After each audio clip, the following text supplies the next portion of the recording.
Wonderful. Good morning, everyone. It's 10 o'clock. We'll get this meeting started.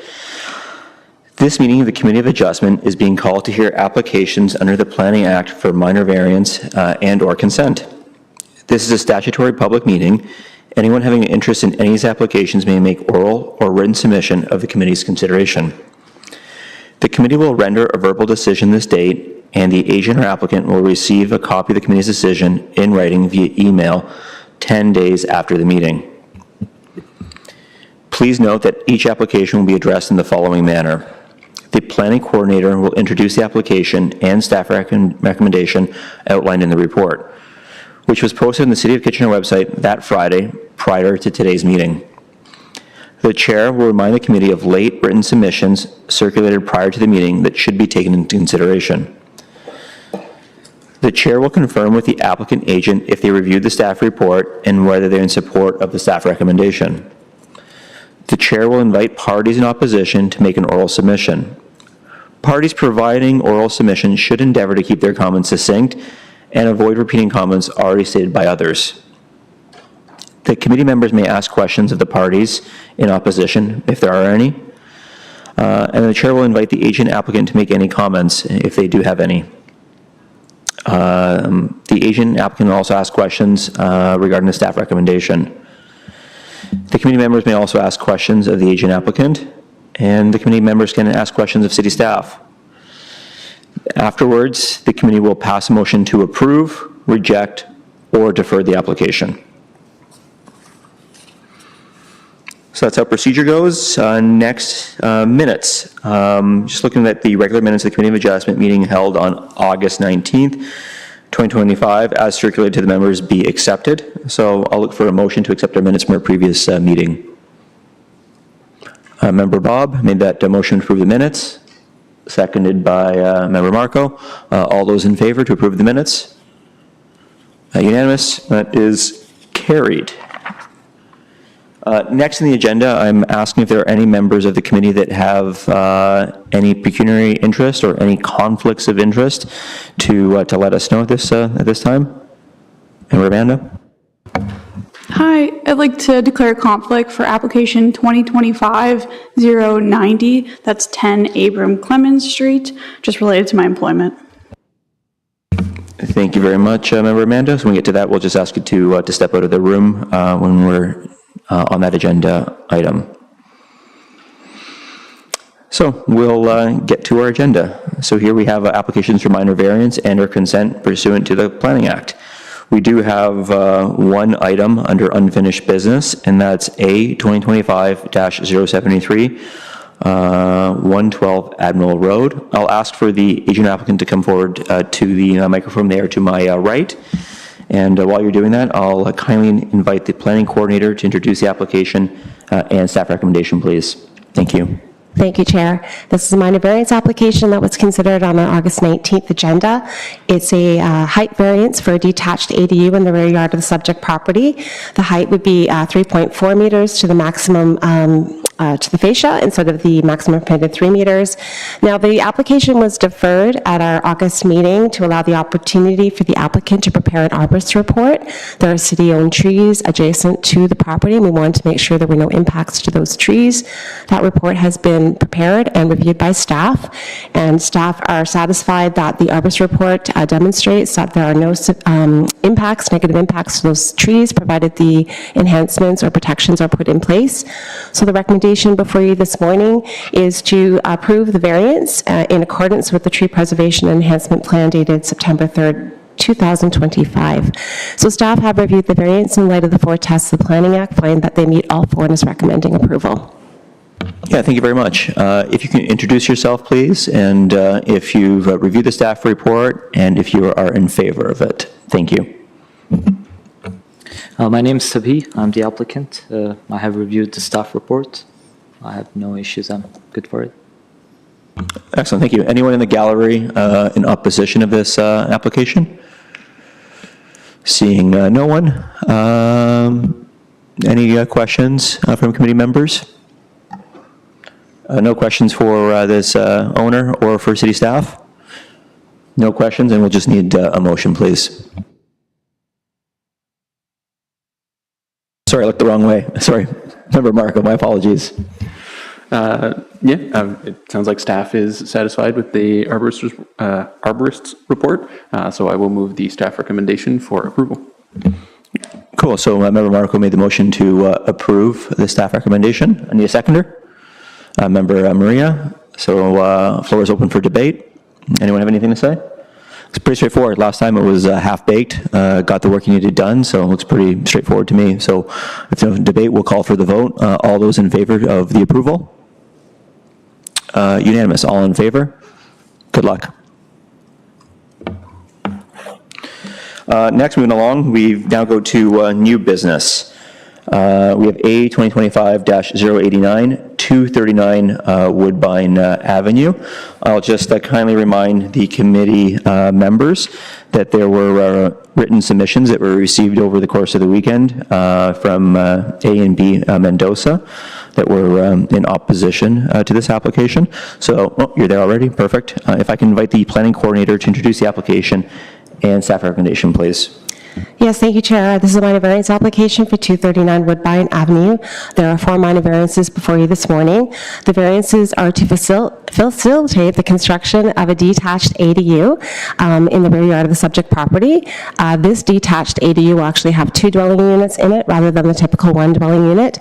So there are 4 variances to permit that. The unobstructed walkway to be 1 meter at a pinch point, a lot width of 9 meters instead of the required 10.5, a parking requirement of 2 instead of the minimum required 3, and to permit the detached ADU to have a coverage of 20% instead of the maximum 15%. Staff have reviewed the variances in light of the 4 tests of the Planning Act, find that they meet all 4 and are recommending approval. Thank you for that. If I can ask the agent applicant to introduce themselves, please, and if you review the staff report and whether you're in support of the recommendation. Thank you. Good morning. My name is Boban Jokanovic. I'm the applicant for this application. I have read the staff report and I agree with it. I don't have any questions about it. Everything seems straightforward to me. Excellent, thank you. Anyone in the gallery in opposition? Seeing no one. Any questions for the agent that's here? No questions? Is this just for strictly as a rental, or is it for family, do you know, for this duplex? in the back? I'm not sure. I think it's going to be for the rental. That's the intent, but I am not 100% sure. Okay, thank you. Any questions for city staff? No questions? Wait for a motion. Member Bob. Thank you, Mr. Chair. This is fairly straightforward. The variances are variances, but they're fairly minor, so I will move that this be approved as per the staff report. Okay, Member Bob made that motion to approve. Need a seconder. Member Marco. Excellent. Floor is open for debate on this application. Any debate? Member Marco. I believe the staff pointed out that there are no setback requested, I believe. Let me double check. Yeah, they're not looking for any setbacks, whereas typically when we get an ADU, at least one side needs something. So I think they have the space for it. Yeah, I don't love this application. It feels like we're squeezing a lot in here, but Member Bob made a good point. Like, all these variances are in fact pretty minor, but it does feel like a lot. But because they're also minor in nature, I'm willing to vote in favor of this. But yeah, if no one else has anything to say, we'll call for the vote. All those in favor of approval? Unanimous. Carried. Good luck. Thank you very much. Next up, we have A 2025-090, 10 Abram Clemens Street. Abram Clemens Street, my apologies. This is the one that Member Amanda has a conflict on, so I'll kindly ask you to step out for a few minutes, and when we're done, I'll come get you.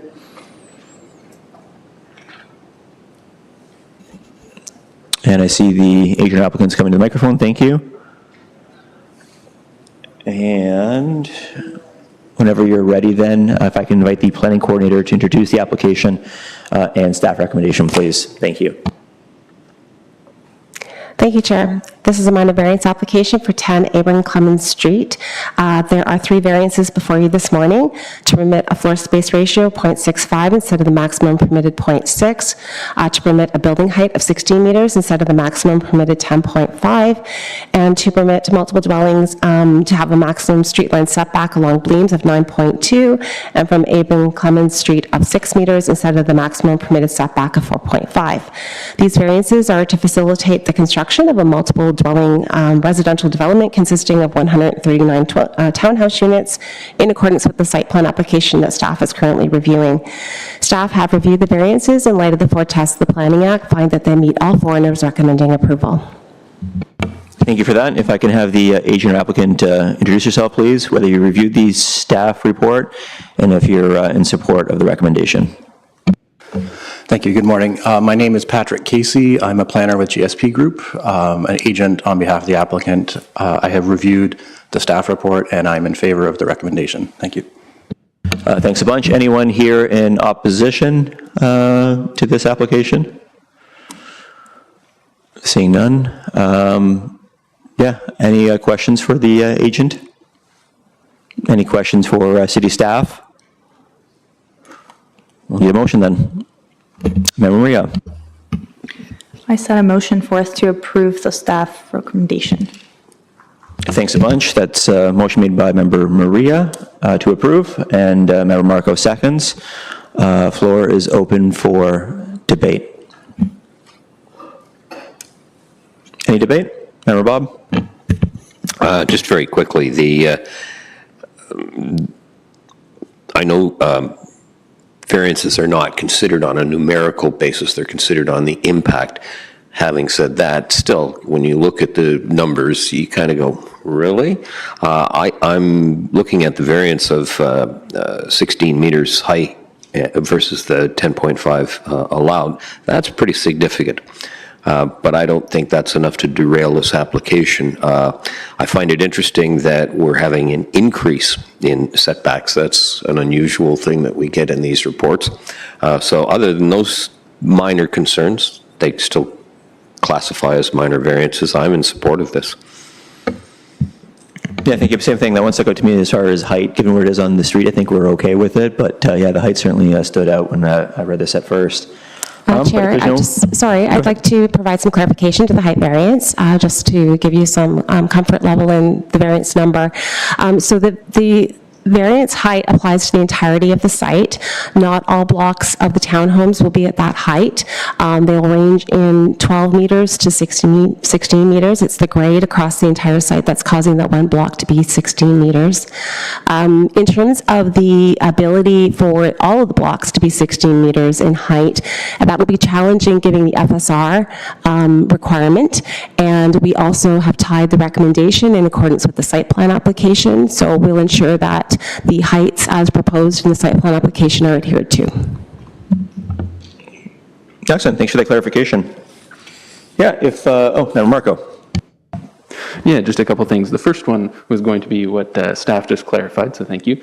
The second thing, I believe the Six Nations had a comment about landscaping and filling the landscaping in with native plants. I think that's a reasonable request, but otherwise I don't really have any concerns with this particular application. Excellent, thank you. If no further comments or debate, I'll call for the vote. All those in favor to approve? All 4, unanimous, carried. Good luck.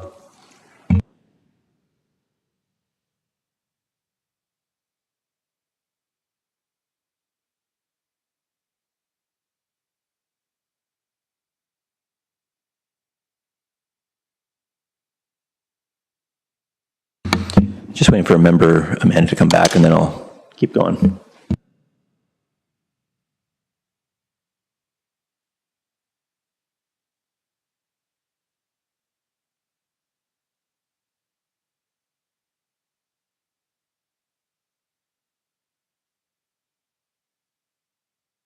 Yeah, next up we have A 2025-091, 234 and 240 Frederick Street. If I can invite the planning coordinator to introduce the application and staff recommendation, please. Yes, thank you, Chair. This is a minor variance application for 234 to 240 Frederick Street.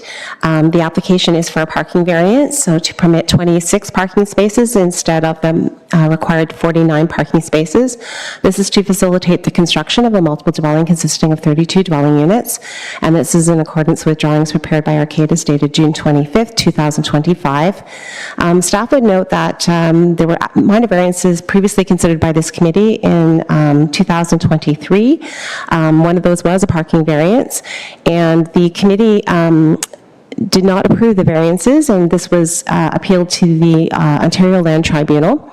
The Ontario Land Tribunal agreed with the staff recommendation and report and issued a decision approving the application on September 18, 2023. However, the applicant is requesting a further variance of that parking requirement, so they've had to reapply for the bylaw. The OLT decision is not applicable as it relates to the parking. So staff have reviewed the parking variance in light of the 4 tests of the Planning Act, find that they meet all 4 and is recommending approval. And this is subject to a condition that the owner submit a revised site plan to update that site plan from 2023. Thanks. Thank you. If I confirm the agent applicant, if they review the staff report, whether they're in support of the recommendation, and if you can introduce yourself too, please. Thank you. Thank you, Mr. Chair. Jeff Henry from Arcadis, representing the applicant. Yes, I've reviewed the staff report, and I'm in support of the recommendations. Thank you so much. Anyone in the gallery in opposition? Seeing none. Anyone have any questions for the agent? Questions for city staff? Member Bob. Thank you, Mr. Chair. Just a quick question on parking stackers. I think I know what those are. I have never been through one. Do we have any other parking stackers in the city? From my understanding is we do have a couple of them. They're still relatively new, but they're a lot more common in the GTA, where there's a lot of physical constraints to fit the number of parking spaces. And seeing as staff is in support of this application, I'm assuming that staff is of the opinion there's no problem with parking stackers. We did note that there was there may be inconveniences in retrieving your vehicle, but I had extensive talks with the consultant, and we don't have any safety concerns. Thank you.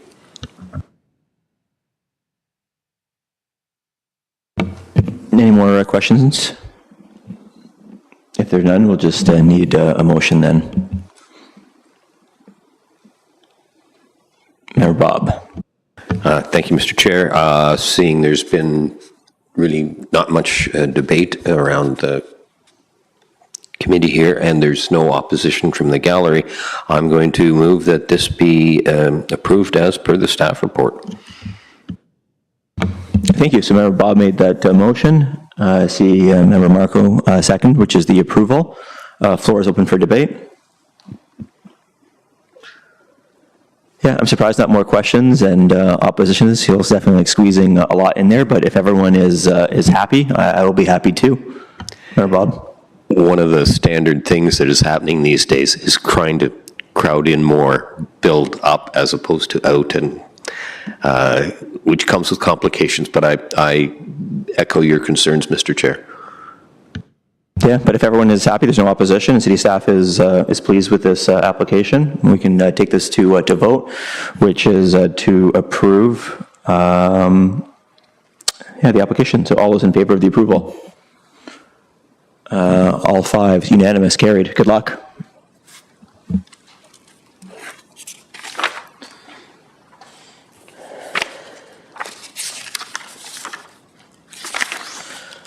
Next up, we have A 2025-092, 184 Woolwich Street. If I can invite the planning coordinator to introduce the application and staff recommendation. Yes, thank you, Chair. This is a minor variance application for 184 Woolwich Street. There are 3 minor variances before you this morning to permit an accessory structure to have a building height to the underside of the fascia of 4.6 meters instead of the maximum permitted 3 meters, to permit a driveway width of 11.7 meters instead of the maximum permitted 8 meters, and to permit a building height of 12.2 instead of the maximum permitted 11 meters. And this is to facilitate the construction of a new detached dwelling in accordance with drawings drawings prepared by Structure Creations, Inc. Staff have reviewed the variances in light of the four tests of the Planning Act, find that they meet all four, and is recommending approval. Thanks a bunch. If I can invite the agent applicant to introduce themselves, please, if you've read the staff report and if you are in support of it. Thank you. Thank you. Darren Sanger-Smith, agent for the client from Structured Creations. I've read the staff report, and I'm in support of everything. Thank you. Yeah, thanks a bunch. Anyone here in opposition to this application? No? Good. Any questions for the agent? Questions for city staff? Motion, please. Member Marco? I will move the staff recommendation to approve. Cool. Member Marco made the motion to approve. Need a seconder? Member Maria? Floor is open for debate. Any debate? Seeing none, we'll call for the vote. Looks straightforward. All those in favor? All five approve? Carried. Good luck. Thank you very much. Next up, A 2025-093, 535 Sterling Avenue South. They come up to the microphone perfectly. If I can invite the planning coordinator to introduce the application and staff recommendation, please. Thank you, Chair. This is a minor variance application for 535 Sterling Avenue South. There are two variances before you this morning: a front yard setback of 1.8 instead of the minimum required 3.7, and an interior side yard setback of 1 meter instead of the minimum required 1.2. And these two variances are to recognize, facilitate the construction and repair of a sunroom to an existing detached dwelling. Staff have reviewed the variances in light of the four tests of the Planning Act, find that they meet all four tests, and are recommending approval. Great, thank you. If I can invite the agent applicant to introduce themselves, please, if you read the staff report and if you are in support of it. Thank you. Good morning. My name is Michael Campos. I'm the agent representing the owners of the family.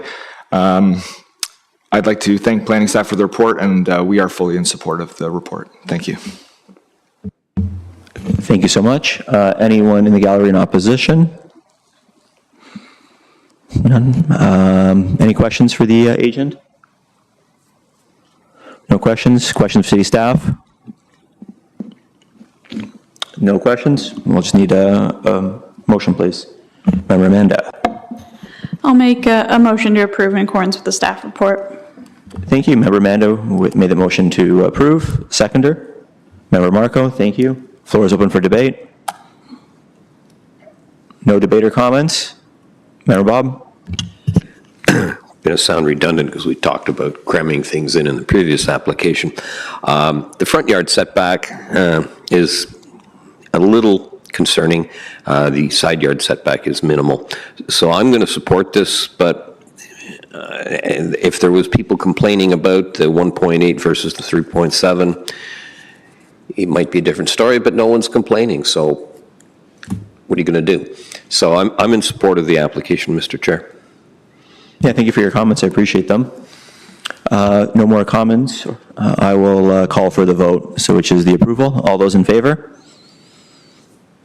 All five approve, unanimous, carried. Good luck. Next up, A 2025-094, 160 Samuel Street. If I can invite the planning coordinator to introduce the application and staff recommendation, please.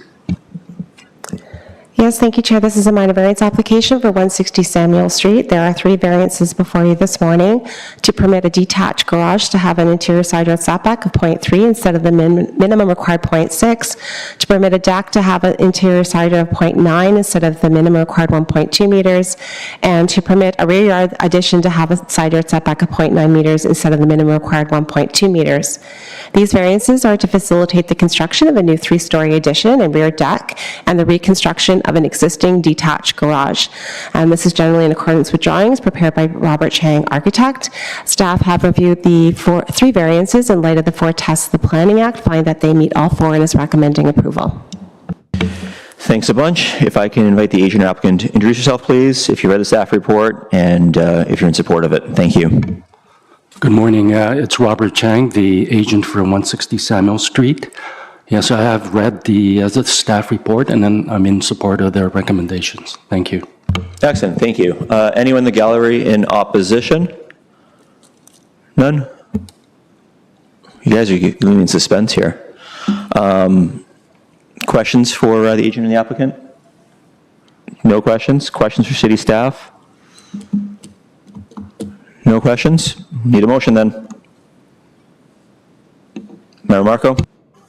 I will move the staff recommendation to approve. Thank you. Member Marco made that motion to approve. Seconder? Member Maria got there. So floor is open for debate. Any debate? I have no issues. This is like a tight lot and it's a little tricky situation here, so these variances make sense for this addition. So straightforward enough. Call for the vote. All those in favor? All 5 are in favor, so carried, approved. Good luck.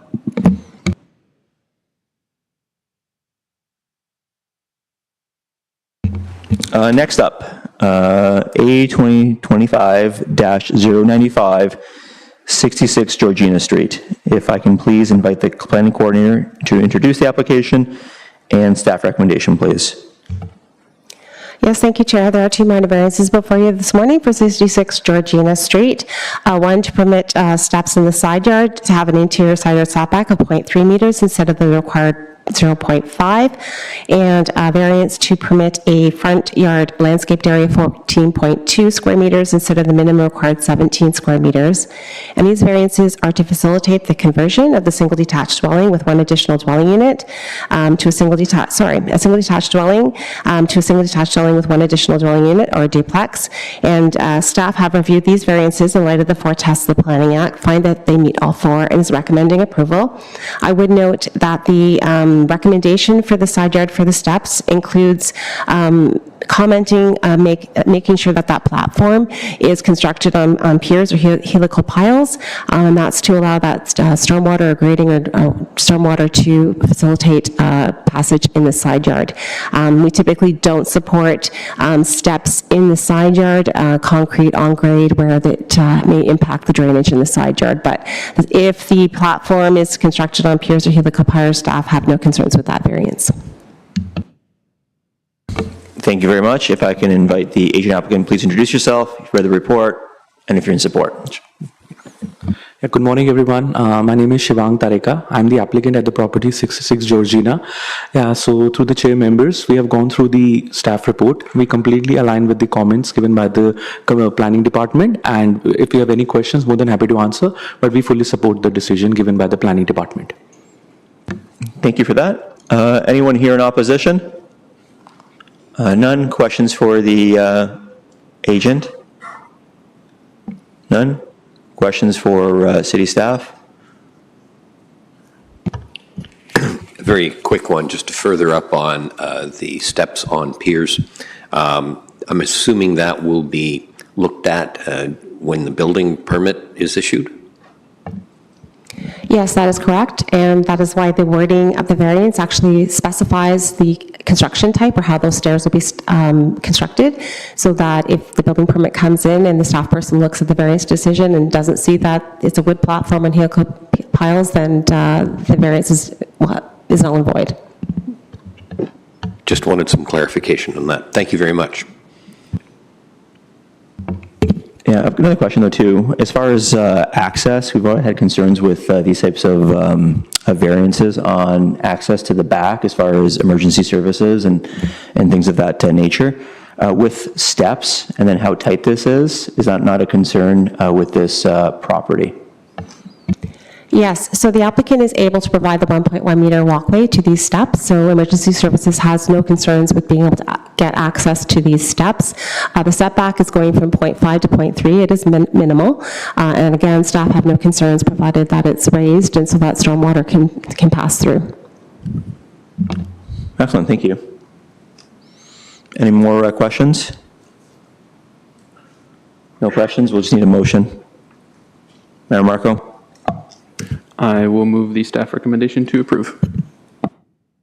Thank you. So Member Marco made the motion to approve. Need a seconder? Member Manning, second. Floor is open for debate. Yeah, this other one seems like a really tight and interesting solution. We haven't seen this before with helical piles in order to accomplish this, because newer neighborhood, it's really tight there. I'd be concerned about water and drainage, especially with adding that walkway there. But if everyone is happy and think this will be okay, then I'm willing to vote in favor of it. But it does seem tricky to get this done, and there won't be much room there. And it is minor, so I'm willing to vote in favor. Any other comments or debate? Okay, we'll call for the vote. All those in favor? All 5 voted in favor, unanimous, carried. Good luck. Thank you so much.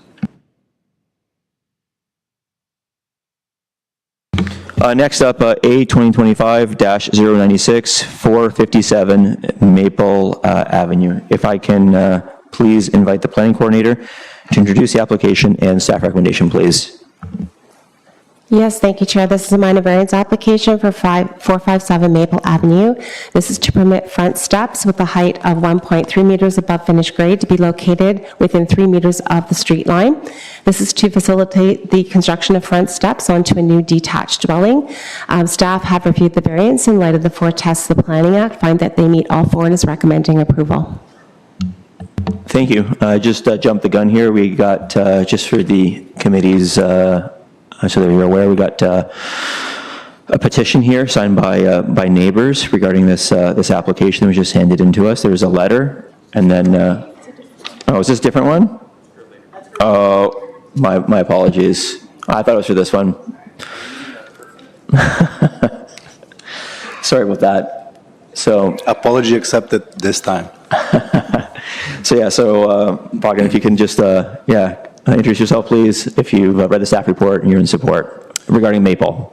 Okay, so my name is Boban Jokanovic. I'm the applicant for this application. I have read the staff report and I'm in support of the staff's recommendation. Thank you so much.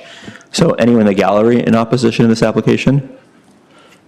Seeing none. Any questions for the agent here? No questions? Any questions for city staff? No questions, we'll need a motion then. Member Amanda? I'll make a motion to approve in accordance with the staff report. Thank you. Member Amanda made that motion to approve. Seconder?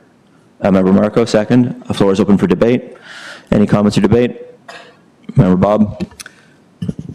Yes, Mr. Chair, just a question for staff. I'm a little confused. We're talking about bylaw 85-1 here, which is the old bylaw, which is it even in existence anymore? Yes, it is. There are still some properties within that bylaw. This is within a secondary plan that has just not been brought into the new official plan, so it's still in bylaw 85-1. So hopefully soon all the properties in the city will be under the new current zoning bylaw. Okay, then my second question, I'm a little confused as to what the concern is of the height of 1.3 meters above finished grade to be located within 3 meters of the street line. It's front steps. This would be fairly straightforward. I'm a little concerned or confused. Maybe it's just me. So, any further explanation from staff? Yes, I can provide that for you. So if you want to have steps within 3 meters of the street line, they can only be a maximum of 0.6 meters in height. These ones will be 1.3. So it's to allow steps with a height of 1.3 within that 3 meter setback.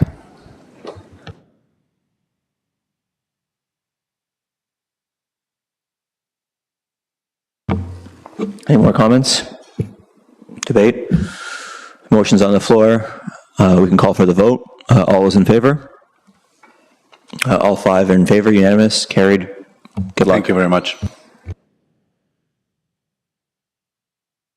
Next up, A 2025-097, 4438 King Street East and 65 Gateway Park Drive. If I can invite the planning coordinator to introduce the application and staff recommendation, please. Yes, thank you, Chair. This is a minor variance application for the Costco site at King Street and Gateway Park Drive.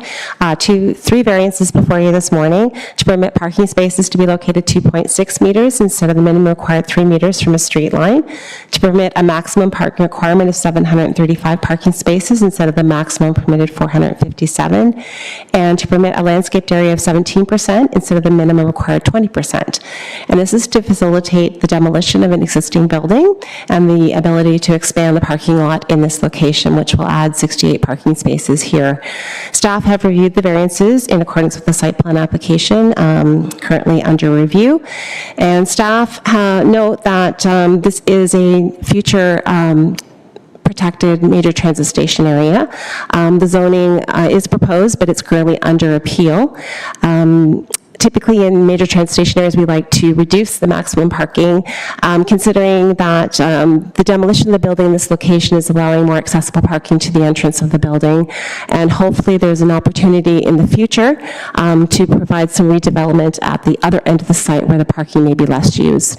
So staff see this as an interim solution and support the variance in light of the forward tests. And when that zoning comes into effect, hopefully there's a development opportunity in the future to reduce that parking. Excellent. Thank you for that. If I can invite the agent applicant to introduce herself, please, if you read the staff report and if you were in support of it. Thank you.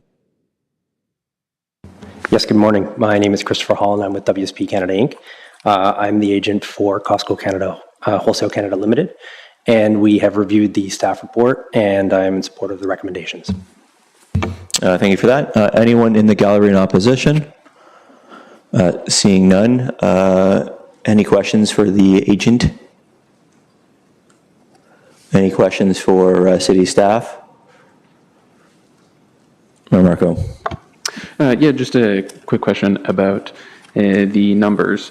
Was this property, did it previously have another variance for parking, or was the previous or a previous zoning, did that have a higher maximum?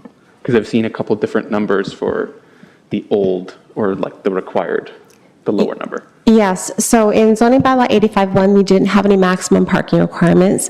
That came into effect with our new zoning bylaw, 2019-051. So you have seen a few variances come across the committee here in terms of maximum parking requirements. They don't happen a lot. It's typically with properties of existing conditions. And so in the case of this property, it already exceeds the maximum parking requirement, but in the new bylaw, we do recognize that as the parking requirement of the site. But when they want to increase that, that's what it identifies a variance need. And so we've had to relook at the maximum parking, even though they already exceed that maximum parking on the site.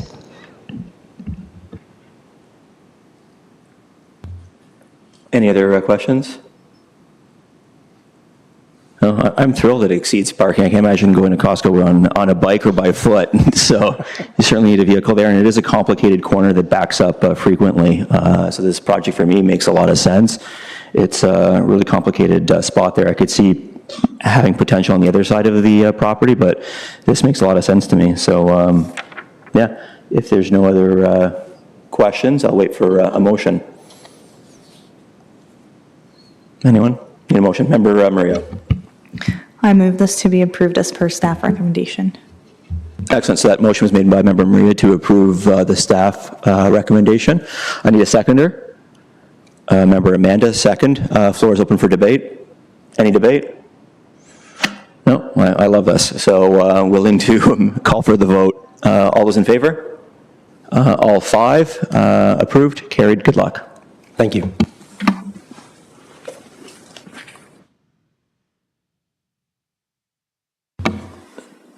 Next up, we have A 2025-098 and A 2025-099 and A 2025-100, 180 Aaron Street West. And this is the one where we've got the letter and the petition that was just circulated to members of the committee. So yeah, we do have this letter and all the corresponding then signatures on the back in opposition.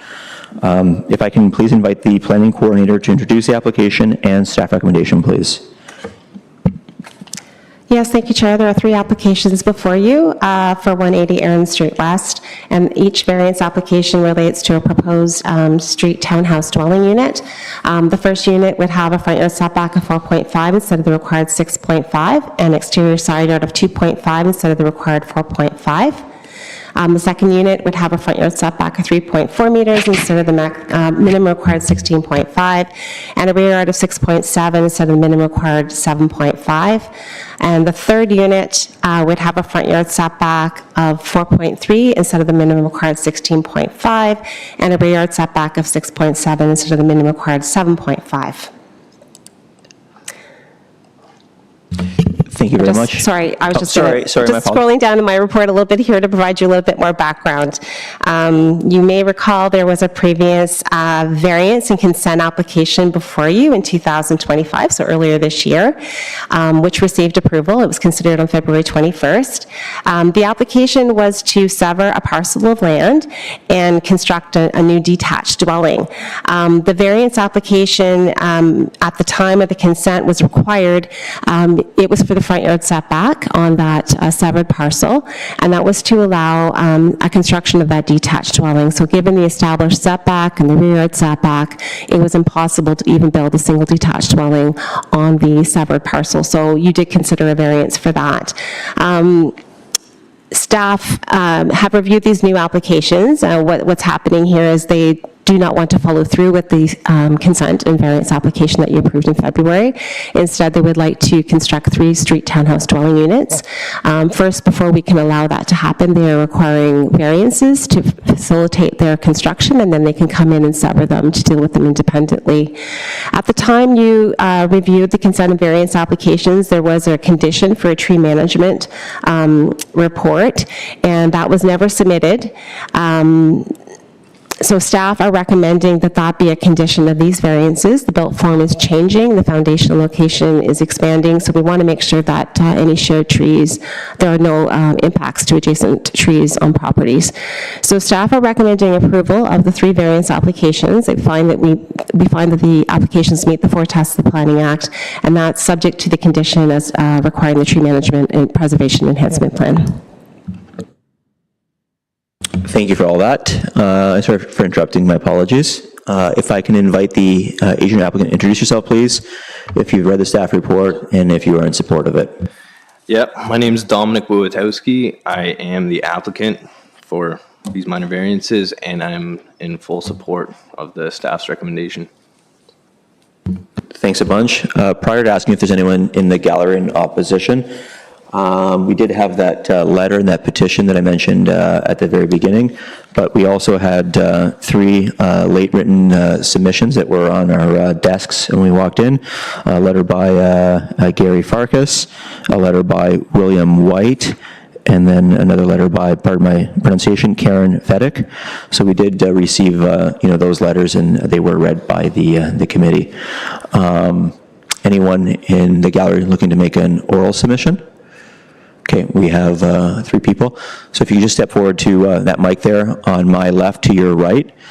And again, just to ask kindly if you just keep your comments succinct and not avoid things that have already been said.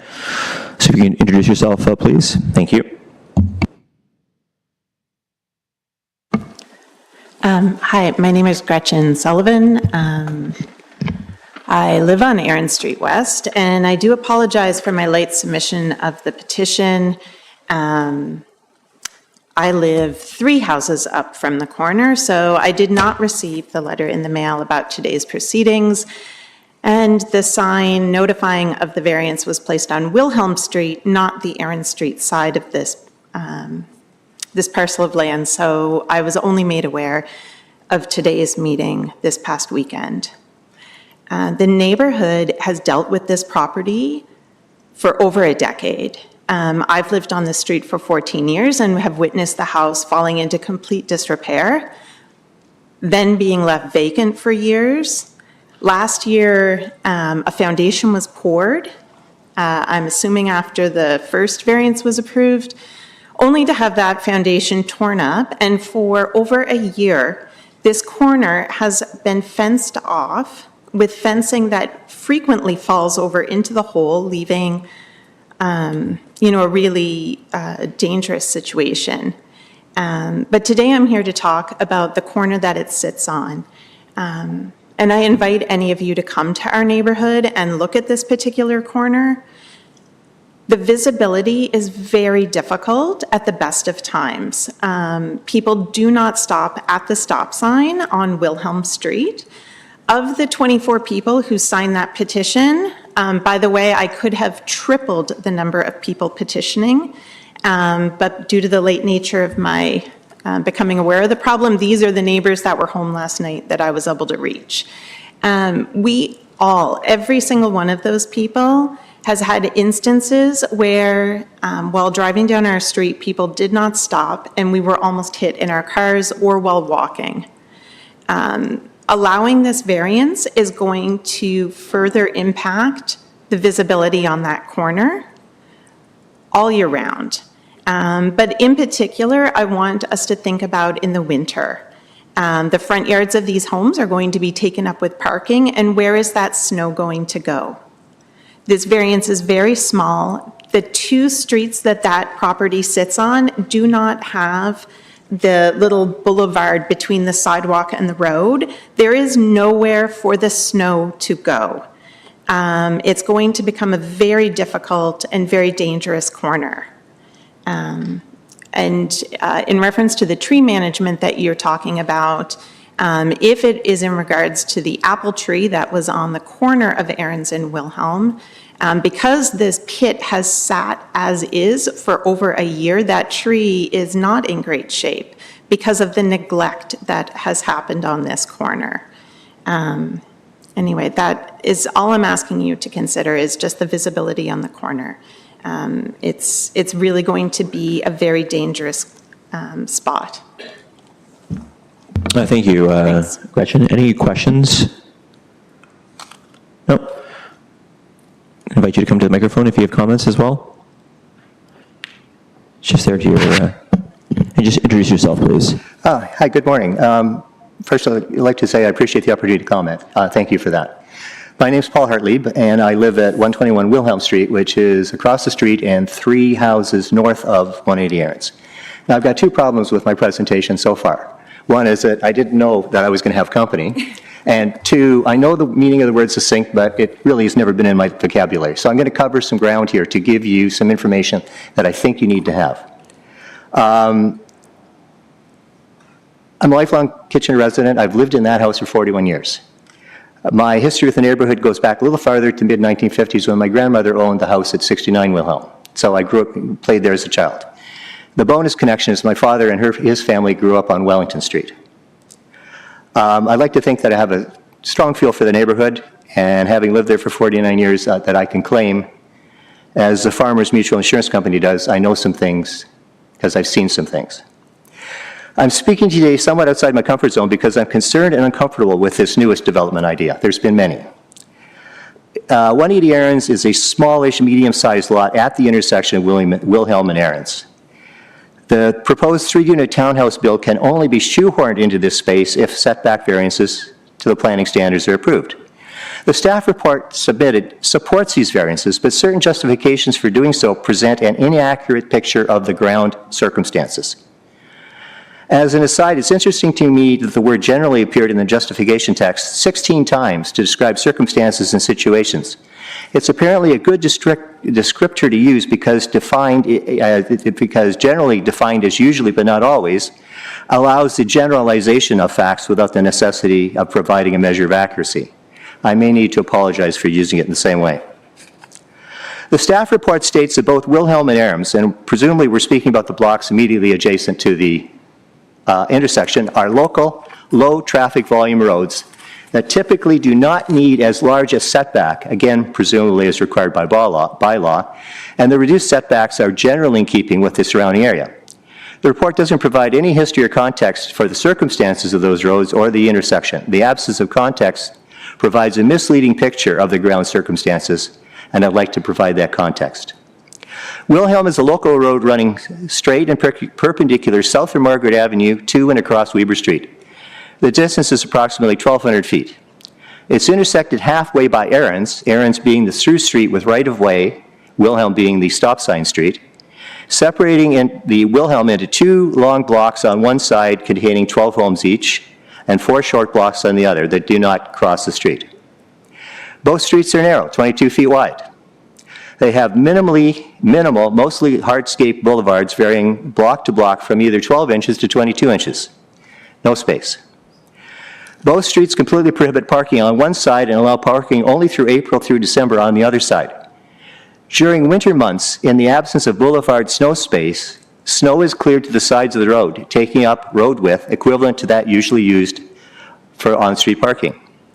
At various times of the year, either on-street parking or snow accumulation reduces consistently the road width to 1.5 lanes. Relief from the actual and visual narrowness of these roads is provided by the existing front yard setbacks, which do vary as a result of the historic build of the homes. Both streets present a narrow, variously congested streetscape. 40 years ago, with much lower citywide traffic volumes, these streets probably worked and could be described as quiet. Today, despite not showing a continuous daily high volume, as you might see on Weber where the traffic never stops, these streets are best described as busy. There are varying periods at varying times on varying days where traffic volume is constant. These streets also have significant pedestrian, cycle, and scooter traffic as Wilhelm has become a major conduit for access to the spur line trail at Weber. Regrettably, over the last few years, Wilhelm has also become a favorite high-speed shortcut for vehicular traffic moving between Weber and Margaret in both directions, attempting to avoid congestion at Wellington and Victoria. Throw in multiple, now ubiquitous delivery vehicles, a few school bus routes, garbage collection, the occasional city bus, and the picture changes to at times a very congested vehicle, pedestrian, and everything else that moves situation. And here's the real concern. All of the above is happening at the intersection of Wilhelm and Ahrens, where the sight lines to the cross streets are seriously compromised by the existing housing setbacks, the narrow roadway and on-street parking. This intersection has been the scene of a number of accidents over the past years, some minor, but some pretty nasty. Most locals have learned to treat the intersection as a four-way stop because you have so little time to observe and react to vehicular movement on the cross street. A lot of traffic using Wilhelm either way appear to not see the existing stop signs until they're at the intersection or already rolling through it. So what does this have to do with the application to reduce setback requirements at 180 Ahrens? Well, the proposal to reduce the side yard Wilhelm Street setback from the required 4.5 to 2.5 meters and to reduce the front yard setback Ahrens side from the required 6.5 to 4.5 is a really bad idea from a neighborhood safety perspective. The setbacks that existed with the old house in place were approximately 6 to 7 meters on Ahrens and 5 to 6 meters on Wilhelm, and those were not adequate to provide safe sightlines. The problem compounded for about a decade when prior owners stopped maintaining the property and vegetation grew to obscure what visibility there was. This led to a long history of property standards actions by the city. The proposed setbacks will not fix a significant existing neighborhood problem. A little experimentation, having marked the proposed building corners outside the fencing and sitting in a vehicle at the existing roadway stop line, suggests that there is the ability to see around the corner, but only for a very short distance up Ahrens Street. Here's the irony in this situation. The neighborhood has suffered this problematic property for a long time and has been waiting for and was ready to embrace a solution that resolved the intersection and standards issues that existed during the past decade. Either of the last two previous new build proposals after the demolition of the old house would have been welcomed by the neighborhood because both builds were set back from both streets sufficiently to blend in with the streetscape and provide a better sightline situation than existed prior. Regrettably, the second last proposal approved last February by this committee appears to be off the table in lieu of the current one before you. The staff report that is presented with this application mentions consent conditions not being met and work performed without permits issued in defiance of the consent conditions. Email correspondence between a neighbor and a senior planner also reveals that the severed property was listed as for sale as 2 lots last April, when in fact 2 lots had yet to exist because of the failure to complete the consent conditions. The other thing that was revealed in the correspondence was the fact that the 2 lots that were offered for sale were now not single-family houses as noted to this committee when the application was heard, but now we're fourplexes with absolutely no understanding of how that happened. The exchange also revealed that there's apparently few consequences when developers choose to ignore conditions set by this committee. Again, unfortunately, this proposal could have been made workable if the developer would have been prepared to work with the neighborhood. I've spent some time on the neighborhood traffic safety impact issue with this proposal because it's the more critical aspect to consider. I'm concerned about a couple other things as well. Very briefly, the build form of a 3-unit townhouse located on this site so close to the roadway does nothing to enhance the narrow streetscape and adds a canyoning aspect that is not compatible with anything else in the neighborhood. When I look up and down my street, I see 2 old farmhouses, well restored and renovated, and a variety of well-kept single-family homes. No matter how you spin it, plunking a big block of building shoehorned into an inadequately sized lot adjacent to an already problematic intersection cannot be seen as compatible in either massing, scale, or design to other properties in this neighborhood. Suggesting otherwise is simply wrong thinking. There may be a place for a townhouse development in our neighborhood, but it's not at that corner. The neighborhood would like to have some confidence that the city has their interests in mind at least as much as it has the interests of other parties who don't live here and appear to dictate what our neighborhood looks like. That confidence doesn't exist, but it could be worked on. There are other concerns that need discussion, but I've probably used up my time. One final thought. As I've tried to detail, one critical issue that I think will perpetuate a significant problem and a significant change to the entire character of our neighborhood. The thought is simply this: if it takes multiple variances, and I think once you get into multiple variances, you probably go outside the rounds of minor into something a little bit more major. But if it takes multiple variances to fit a building onto a lot, maybe it's not a good fit to start with. I understand that this is one issue, one small issue, in one small neighborhood in a big city.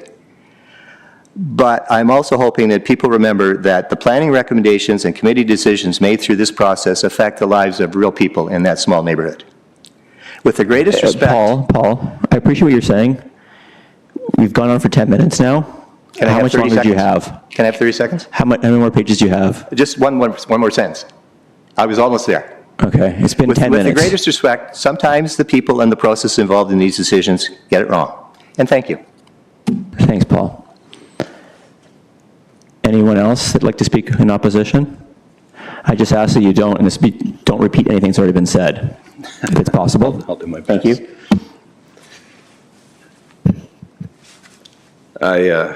My name's Joel Marcus. I'm Paul's neighbor. I will do my best not to repeat points that have already been made, although it seems there's perhaps not much appetite for the kinds of statements that are being made here.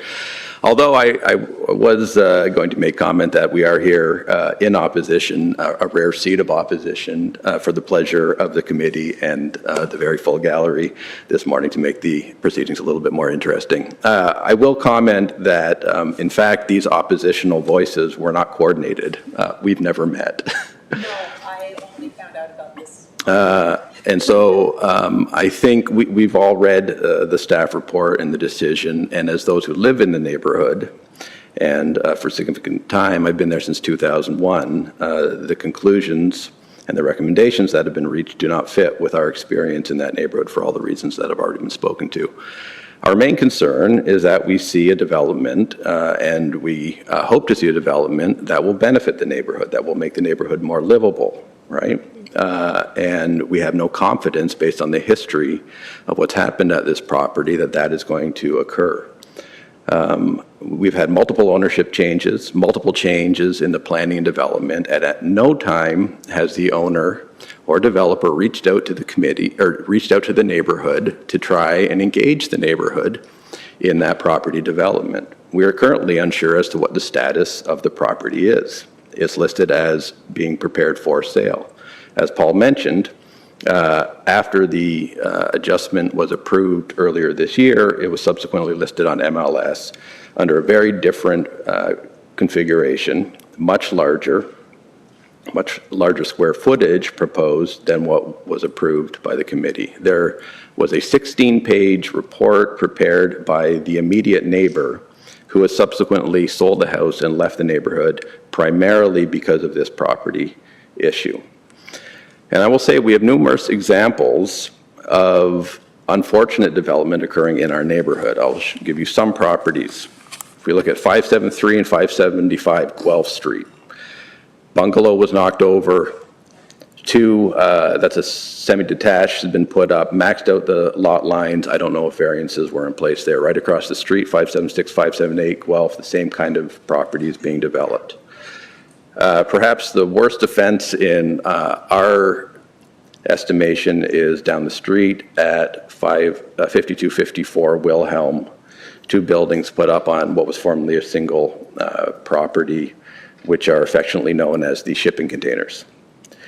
We are hoping to have a build that adds to the neighborhood aesthetic, that builds the community, and we would like some confidence that we're going to move in that direction. At this point, we lack that confidence, and I think the show of support from 2 independent voices clearly demonstrates that. I will also say on a positive note, and I'll end here, that we do have examples of positive development of this sort in the neighborhood. If we look at 136 Wilhelm Street, this is at the other corner near Margaret. The property was severed a little over a decade ago, and a new single detached house built in the former backyard. You would be hard pressed driving down the street to know that it was not an original build. We'd like to see something like that. And again, all the other issues I would fully support that have already been stated. Thanks for your time. Thanks, Joel. I appreciate that. Any questions for the opposition? No question opposition. Agent Dominic, any comments? I'd like to thank you guys for coming out, providing your comments. Like you said, we haven't really spoken with the neighbors or gotten opinions, I guess. In terms of this lot, I am very familiar with this corner lot and have been seeing it for years. Like you said, it was a deteriorating building, and then it was torn down, and it's been sitting vacant for 2 years with multiple failed owners and failed developments proposed there. Something needs to be done with it. Now, what gets done with it has to make financial sense, you could say, and the previous proposed applications, well, they clearly didn't end up coming to fruition because of what my understanding is financial implications that made the projects impossible. With what we have proposed here, we are confident that we'll be able to restore that corner and actually bring something to that corner rather than having fencing falling over for the next couple of years there. And we're ready to do that. In terms of the traffic there, it kind of sounds like perhaps maybe a 4-way stop would be a good proposition for the city to put in there to maybe slow down the traffic in that area, if that could potentially be a concern. Other than that, that's all the comments that I have. Thanks, Dominic. Any questions for the agent?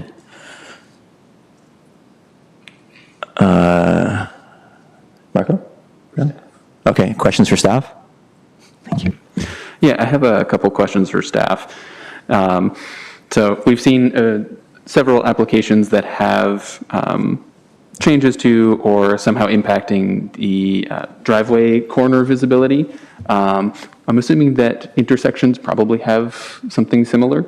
I don't see any variances for that, but if you could provide some context, that'd be... Based on a scaled version of their drawing, then it does not interfere at the corner visibility triangle of 7 by 7 meters, just the way the property is oriented. I had to double check. I have a few questions, if that's all right.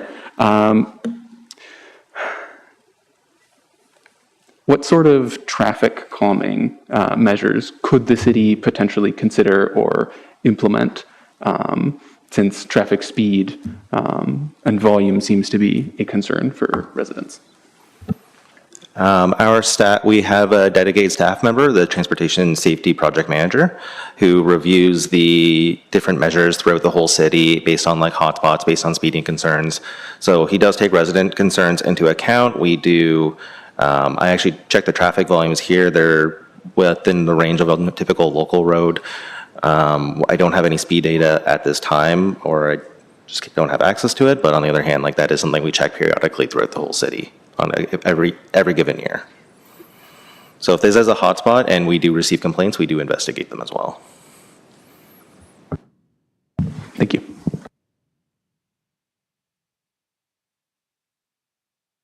Member Amanda? Just a question for city staff. I'm wondering if you could provide a bit of background. I think the agent mentioned that the result of the previous developments not going ahead was financial. I was wondering if the city could confirm sort of the history of those past applications and the city's understanding of, like, was it just they were approved and what was the contents of them? If you have it, I know that might be. Yeah, so I briefly noted them in my presentation. There was 2 applications before you in February of this year, an application for consent and an application for minor variance. So the consent was to be able to sever that lot into 2 lots. So there would be 2 dwellings, 1 on each lot. They would have the ability to be duplexed as well. The variance that was before you was also for a front yard setback, because it's next to impossible with the established front yard setback. It is impossible to build a detached dwelling on that lot because of the established front yard setback. The rear yard setback would be 7.5, but the front yard was 16. There'll be no building envelope on the lot. So the variance before you in February was to permit a detached dwelling with appropriate setbacks. So the variances before you today are similar. Front yard setbacks. There is a rear yard setback in this application. The units are wider than your typical unit, townhouse unit, so they do allow that same amenity area in the rear with a 7.5 meter versus a 6.7 meter setback. I would note that so there's two street lines. So the Aaron's street line, the dwelling unit that would be fronting onto Aaron's would meet the front yard setback of 4.5. That's not the issue. It's the setback along Wilhelm Street, for that unit, as well as the 2 new units that would be adjacent to 110 Wilhelm Street. So I would point the committee to the diagram in the staff report, figure 5. Staff did an analysis of the general setbacks in the area. So if you look at unit 1 that would front onto Aaron Street, it would have a front yard setback of 4.5. Exterior side yard of 4.5, which would meet the bylaw and be in accordance with the setbacks of the dwellings on the other side of Aaron Street. We did an analysis of those setbacks at 1.5 to 4 meters. The exterior side yard setback of 1.5 for those lots along Wilhelm Street. And then across the street on Wilhelm, there's again varied setbacks and inconsistent front yard setbacks. So staff really did look at the front yard setbacks in the area and analysis of the variance. It really is the property at 110. It is setback so far from the front lot line that is causing the issue for this lot at 180 Aaron Street. The application before you this morning is to, instead of 2 lots that you considered in February, it's 3 lots, 3 street townhouse dwelling units. I also am going to note that the ad for the variances for dwelling unit number 3, which is adjacent to 110 Wilhelm Street, the notice indicated there was an interior side yard setback of 2 meters instead of the minimum required 2.5 meters, and that wasn't noted in the staff report. So notice that variance was provided. Staff just missed that in the staff report. So I'd like to put that amendment to the recommendation for, sorry, I just get the number here.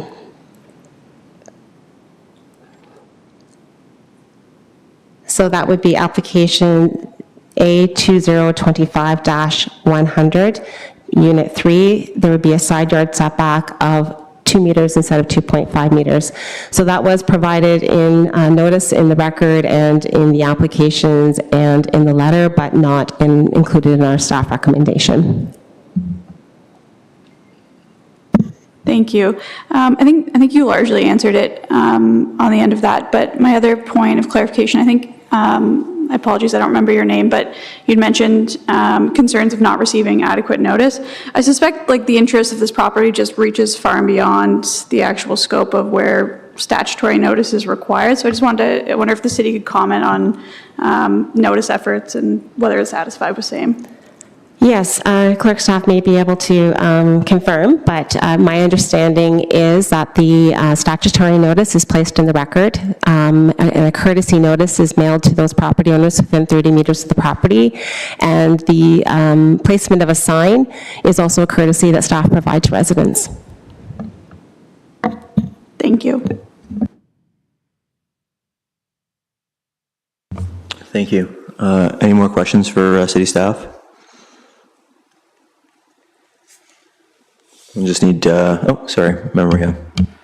I have a question for staff just regarding this application versus the one from February. So I understand that the previous one that we received had 2 detached dwelling units, and you mentioned that they could potentially become duplex units if they wanted to, so we were able to maybe fit 4 in the previous application. What about with this one? Would those have to be 3 single dwelling units and they cannot become duplex, correct? We don't have the possibility of these becoming 6. So duplexing 3 units on every lot is permitted by the Planning Act. So regardless of whether it's a townhouse or a detached dwelling, the Planning Act permits 3 dwelling units per lot, and that is in accordance with zoning regulations. So if we did review the zoning regulations, there may not be the possibility, just depending on what they are, yeah, it's challenging to say right now without knowing what the zoning regulations would be for the 3 dwelling units. Yeah, I think that's where my concern comes in, just because when I look at 3 dwelling units, if they're single, we can maybe work with the corner. I understand the visibility triangle is there, but once you actually develop these units, they can potentially become more, and then a new variance might be applied for in order to have less parking and have 6 units instead of having 3. And I think that just having that possibility concerns me more from a community perspective.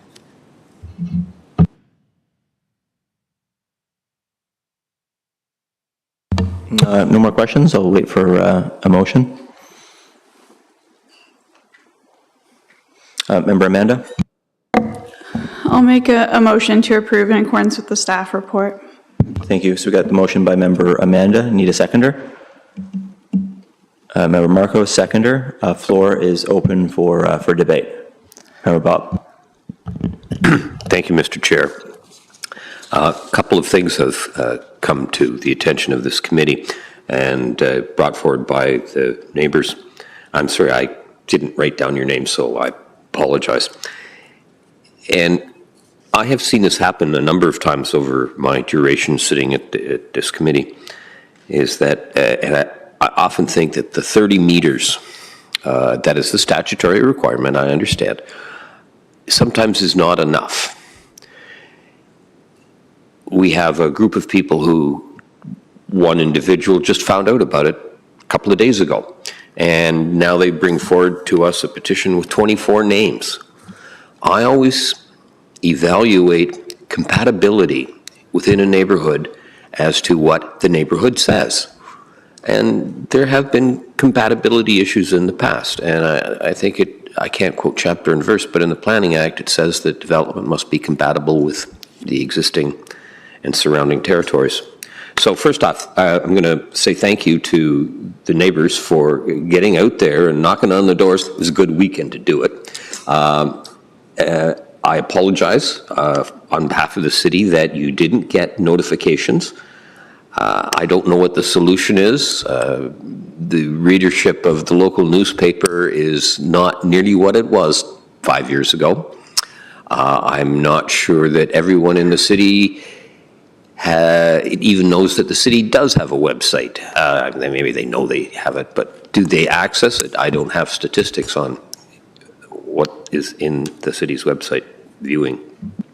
So, Mr. Chair, this has a history, this property has a history of challenges, let me just say that. And so overall, I don't know what's going to be done with this piece of property. It keeps changing every 18 months. And that's another challenge. So even though the report written by staff, very well done, indicates solutions, I'm not sure this is going to work. So in that regard, Mr. Chair, I am not going to vote in support of this application. That's just my 2.5 cents worth. Half cent is inflation. Thanks, Member Bob. Member Marco. Yeah, I'm a little bit torn for this property. It sounds like the neighbors want something there, because that'd be better than a vacant lot.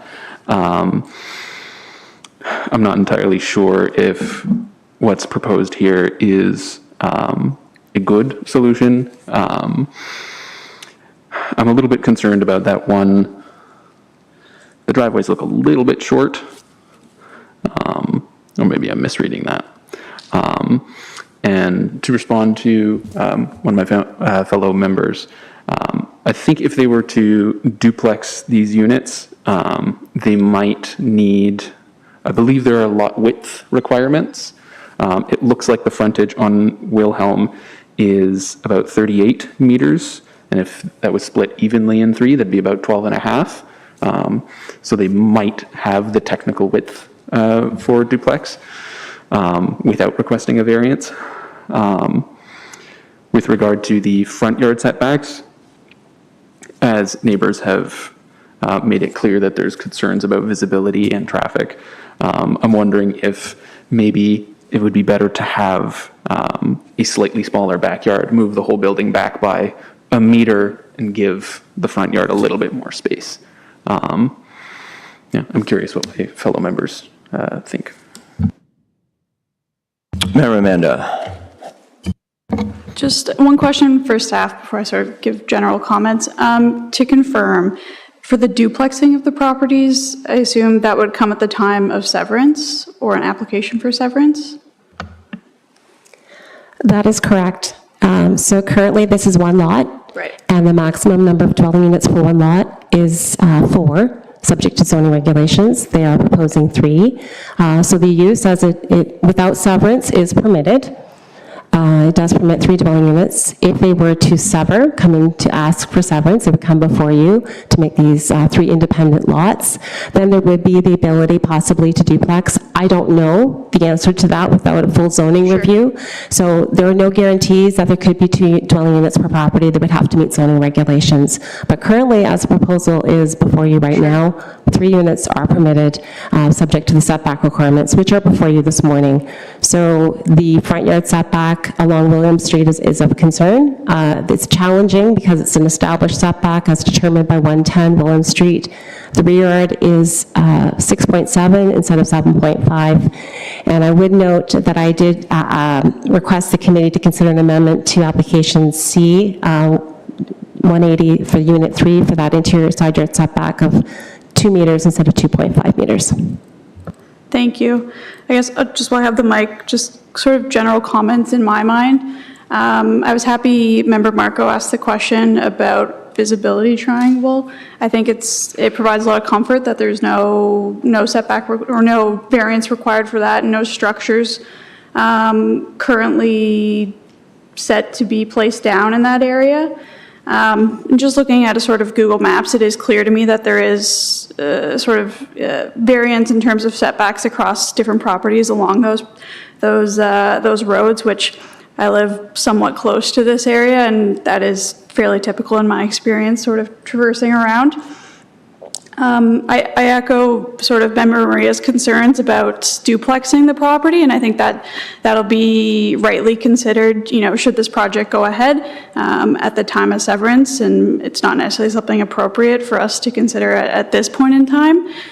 And I guess I got a lot of comfort from some of the comments we got from our transportation planning analyst, and that, these roadways are monitored on a yearly basis, and that is sort of something that potentially will have to be addressed in the future by the city, and I suspect that'll be in their interest, or else there would be the possibility of, liability flowing down to the city should there be an issue with traffic flow and danger to pedestrians and it not be addressed.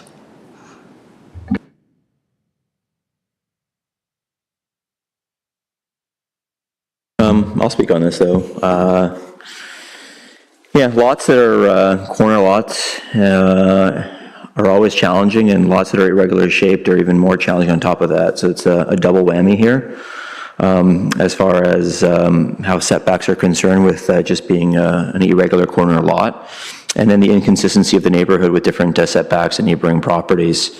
I know we all want to see something done here because it's a vacant lot that doesn't look the greatest right now. It's just a question of what works and what fits there. There's clearly a lot of concern from neighbors that this doesn't fit. Just knowing the street and location, I have biggest concern is just how narrow the street is and how that works for access. I know it doesn't affect the visibility triangle, but in actuality, it does seem to be pretty tight there. So I do have concerns in that regard. But then I also do appreciate that, like, as of right, you can put 3 units here, and these variances don't seem to be super significant on the surface. So truthfully, I'm like really, torn on this application, just in terms of where to lean on this. I'm just waiting if there's any other comments. If there are none, we'll call for the vote, but it's a difficult one. Through the chair, just wanted to clarify the motion on the floor. Does that include the amendment that staff had requested for the side yard setback, A 2025-100? It did not. We just made the motion to approve, but it did not include the amendment. If I'm, I think we can safe to say it was included. is that okay as far as procedure? Just a friendly amendment? Yeah. We're okay with that. Any other comments or debate on this application?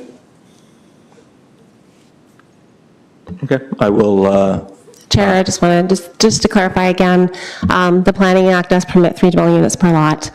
Some variance is needed here for the front yard setback.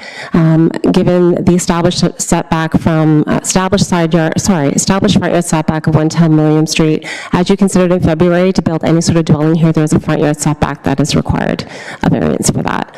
Otherwise, with the front yard setback and the established front yard setback, there's an inability to provide or construct any dwelling on this lot.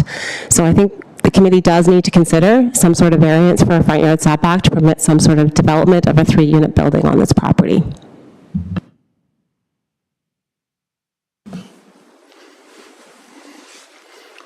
If I could offer to the committee, not approving. Sorry, Joel, we're just under debate right now, though. So just don't.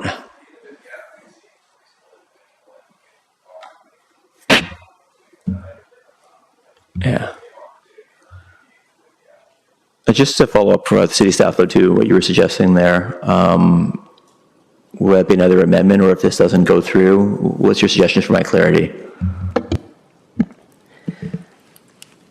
I think what I'm trying to say is the Planning Act permits 3 dwelling units to be constructed on this lot. Given that we apply the established front yard setback, it's impossible to build any sort of dwelling unit on this property without a variance, given the established front yard setback of 110 William Street. So before you, the proposal before you this morning is for a 3-unit street townhouse. The proposal before you in February was for a detached dwelling. There is a variance that's required. So if you don't want to approve the variance this morning, it's challenging because you're sending it back to the drawing board again, and for a different type of dwelling unit, it's still going to require a front yard setback. So I hesitate to,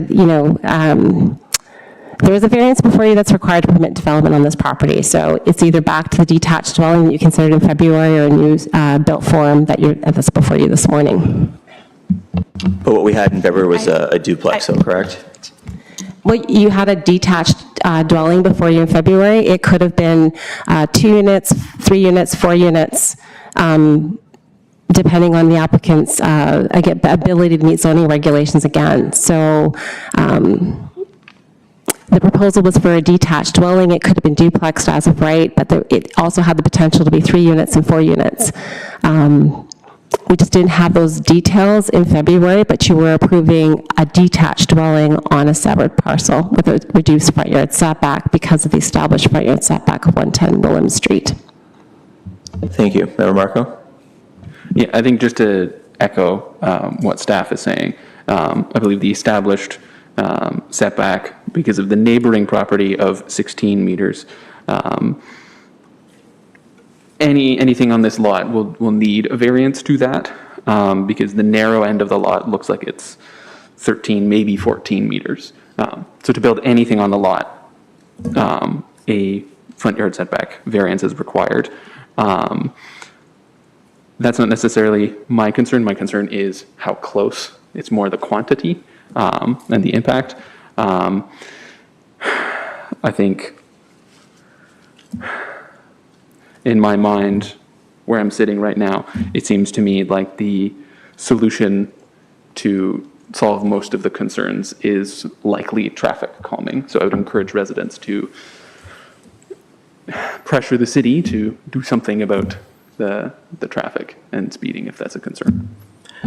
So just to clarify that, the city does have limited funding, so we can only monitor, so we do monitor as many roads as we can, and where there are complaints, then we do check them out either through like one-offs or part of the like rotation. The traffic calming would be a separate item from any of this. We don't expect that this specific development would, because of the size of the development, we don't expect it would have any impact on the actual traffic. But that being said, is if there are speeding concerns, if people are running stop signs, if this property did go developed as proposed and there's cars overhanging the sidewalk, then we encourage you to report it because that's just the way that we can enforce it.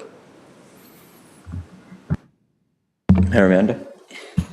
Yeah, sorry, just to jump on Marco's last comments. I think what staff is trying to get at, I guess, to get at, to sort of put it crudely, is like, if we want this land developed, something has to give.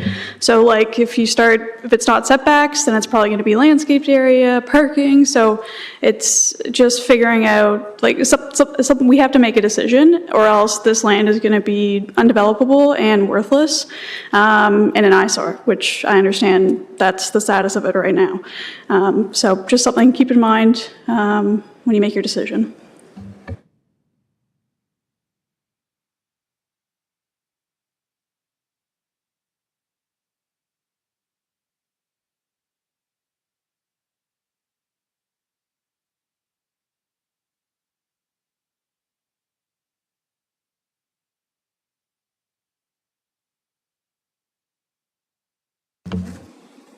Do you have something to say? We'll keep it quick, though.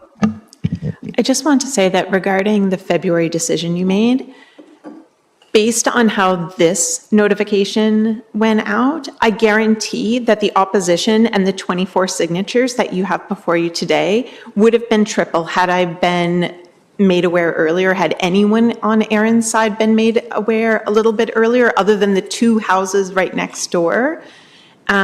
We simply weren't aware. Otherwise, we would have come forward in February. We heard that point, and there are 24 people on this petition. We heard 3 people that went on for 20 minutes, so we've heard opposition on that, so I appreciate your point and duly noted. Any more debate or comments? Mayor Marco? I think I'm ready to vote. I was mostly directing, making comments about traffic calming, since that starts to get a little bit out of scope of this committee, I think. Okay, I'll call for the vote. All those in favor? 2. All those opposed? 3. Defeated. Thank you.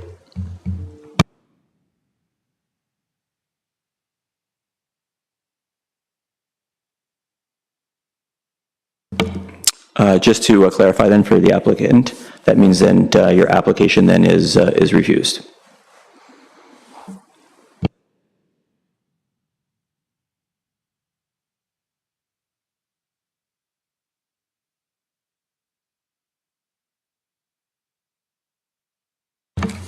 That concludes our agenda. Just need then motion then to adjourn. Mayor Marco, seconder. Mayor Maria, all those in favor? Unanimous, carried, motion adjourned. Thank you.